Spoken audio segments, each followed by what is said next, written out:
Footwear एवं चमड़ा उद्योग विकास परिषद, वाणिज्य एवं उद्योग मंत्रालय, भारत सरकार के तत्वावधान में Agra footwear manufacturers and export chamber and corporate council for leadership and awareness के संयुक्त सहयोग से आयोजित होने जा रहे MSME कॉन्क्लेव 2025 के औपचारिक उद्घोषणा कार्यक्रम का आयोजन शुक्रवार को IETC मुगल में संपन्न हुआ। आगामी रविवार को 13 जुलाई आगरा में एक बड़ा MSME सम्मेलन आयोजित किया जा रहा है। इस MSME सम्मेलन में आगरा की बड़ी भूमिका भारत की बड़ी बढ़ती हुई अर्थव्यवस्था में कैसे हो, इसमें इस बार फोकस फुटवियर इंडस्ट्री को किया गया है,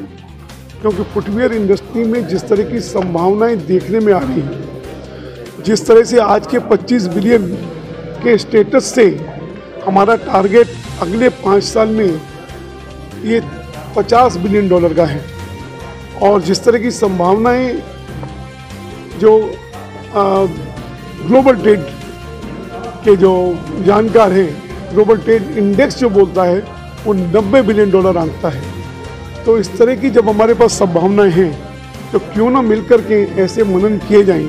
ऐसे आयोजन किए जाएं, ताकि नए से नए लोग आ सकें और पुराने जो हैं अपने इंडस्ट्री का विस्तार कर सकें। इसमें Agra footwear manufacture exporter chamber और CCLA जो कॉर्पोरेट काउंसिल फॉर लीडरशिप का सहयोग है, उसके साथ ही सरकार के विभागों में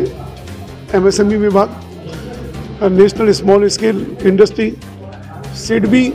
जो सरकार की एक फाइनेंसिंग संस्था और एक उद्योगों, छोटे उद्योगों को उठाने में जो फाइनेंस करती है,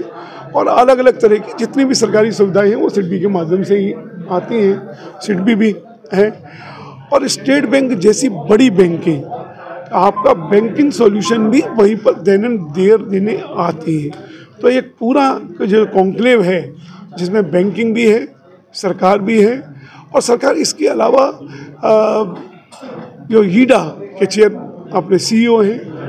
वो आगरा का में जो नया अर्बन सिटी आ रहा है उसमें उद्योगों के लिए क्या संभावनाएं हैं, जेवर के में लैंड की उपलब्धता क्या है, और UPSIDA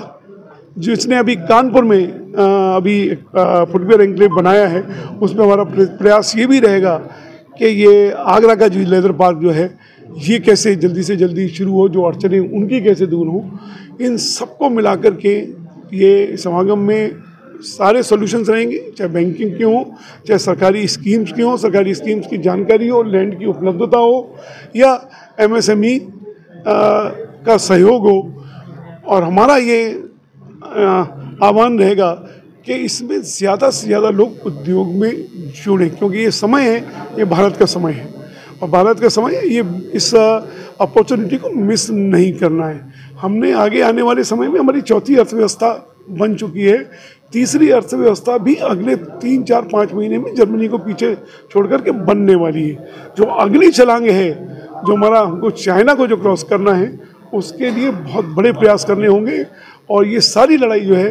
2 नंबर पर और 1 नंबर पर पूछ रही है। नमस्कार, मेरा नाम पुष्पेंद्र सूर्यवंशी है और मैं राष्ट्रीय लघु उद्योग निगम लिमिटेड में शाखा प्रबंधक के पद में हूँ, और SST हब के यहाँ पे 6 स्टेट्स के रिस्पॉन्सिबिलिटी के साथ में यहाँ पे कार्यरत हूँ। 13 जुलाई को 2025 में जो आगामी जो रविवार आ रहा है, उसमें एक MSME कॉन्क्लेव आयोजित कर रहे हैं, जिसमें FMAC और हमारे जो CCLA ऑर्गेनाइजेशन है उसके माध्यम से भी ये किया जा रहा है, जिसका मुख्य उद्देश्य ये रहेगा कि जो नया स्लैब जो चेंज हुआ है MSME का, जो अप्रैल 2025 पे, जहाँ पे एक वो मतलब यूँ समझिए कि 2.5 करोड़ की मशीनरी इन्वेस्टमेंट से लेकर 125 करोड़ की मशीनरी इन्वेस्टमेंट तक, और जहाँ 10 करोड़ से लेकर 500 करोड़ तक का टर्नओवर तक जो इंडस्ट्रीज उसमें फॉल कर रही हैं, वो सब MSME के दायरे के अंदर है। उन सबको एक बड़ा प्लेटफॉर्म है ताकि फुटवेयर इंडस्ट्रीज़ को नए आयाम स्थापित कर सके। विभिन्न विभाग जिनकी जो योजनाएं हैं, जो सरकारी खरीद के अंदर जो प्रोक्योरमेंट पॉलिसी, जहाँ पे ये निहित किया गया कि सूक्ष्म और लघु उद्योगों से आपको 25% खरीदारी मैंडेटरी है, उसमें से 4% SC/ST के लिए और 3% वुमेन के लिए नियत करी गई। इन सब में फोकस किया जाएगा। आप सबसे अनुरोध है कि आप सब वहाँ पर उपस्थित रहें। ठीक, थैंक यू। कार्यक्रम उसके बारे में उपेन सिंह लवली जी अच्छा उपेन सिंह लवली, प्रेसिडेंट आगरा शू मैन्युफैक्चर एसोसिएशन और सिफी का प्रेसिडेंट हूँ मैं यूपी का। जो ये प्रोग्राम होने जा रहा है 13 तारीख को, ये एमएसएमई कॉन्क्लेव जो है, ये व्यापारी और सरकार दोनों किस तरीके से मिलके और प्रोग्राम अपने व्यवसाय को आगे बढ़ा सकते हैं उसके बारे में है। मैं चाहूँगा कि आप सब लोग ज़रूर इसमें पार्ट लें, और जितने जो एंटरप्रेन्योर हैं वो भी, और जो बनना चाहते हैं वो भी, और एक मील का पत्थर साबित होगा, ये मेरा